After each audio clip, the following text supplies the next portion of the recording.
Charlie Kim, who's the CEO of a company called NextJump in New York City, a tech company, he makes the point that if you had hard times in your family, would you ever consider laying off one of your children? We would never do it. Then why do we consider laying off people inside our organization?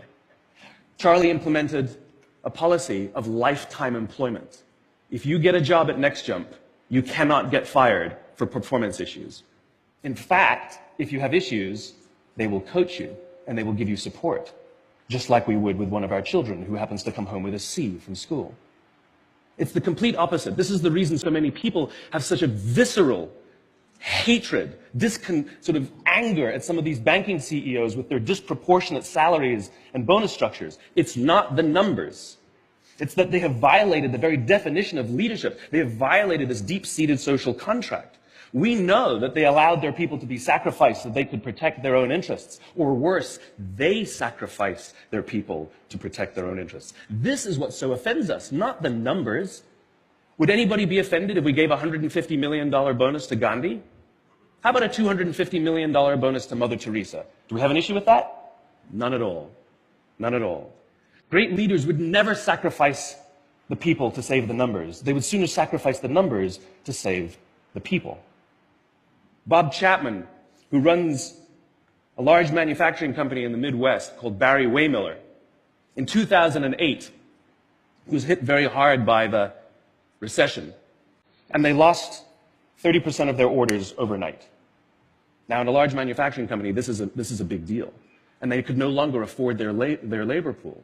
They needed to save $10 million. So, like so many companies today, the board got together and discussed layoffs. And Bob refused. You see, Bob doesn't believe in head counts. Bob believes in heart counts. And it's much more difficult to simply reduce the heart count. And so they came up with a furlough program. Every employee from secretary to CEO was required to take 4 weeks of unpaid vacation. They could take it any time they wanted, and they did not have to take it consecutively. But it was how Bob announced the program that mattered so much. He said, it's better that we should all suffer a little than any of us should have to suffer a lot. And morale went up. They saved $20 million.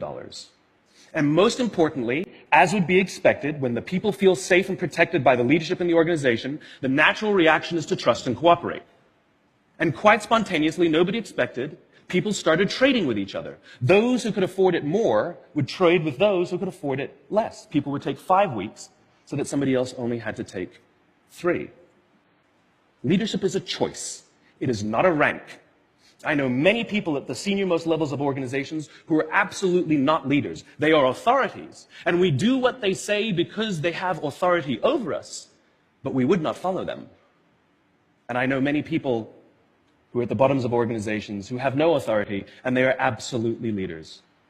And this is because they have chosen to look after the person to the left of them, and they have chosen to look after the person to the right of them. This is what a leader is. I heard a story